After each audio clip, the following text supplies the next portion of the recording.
那စကားကြံသွားတဲ့ဟာတခုရှိတယ်နော်ကျွန်တော်ခံယူချက်ကကျွန်တော်ဒီလှုပ်ဆလုပ်ခဲ့ရဒါခုနပြောတဲ့ business လုပ်နေရမှန်တယ်ကျွန်တော်ဒီအလုပ်ကိုအရှုံးခံလိုက်တယ်ငွေကြေးပတ်စံချမ်းသာလို့မဟုတ်တော့တုံညပြန်ဖြစ်သွားတယ်ပြဿနာမရှိဘူးဒါပေမဲ့ပြဿနာကတော့ကျွန်တော်ကောင်းကောင်းမွန်မွန်မလုပ်ခင်မှာဟို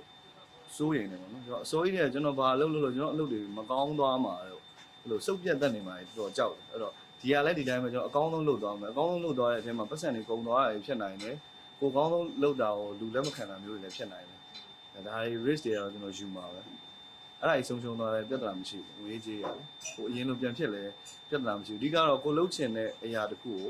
ကိုဒီချိန်မှာအကောင်းဆုံးလုပ်ပါမယ်ကံပေးတဲ့လောက်လုပ်ဟိုကျွန်တော်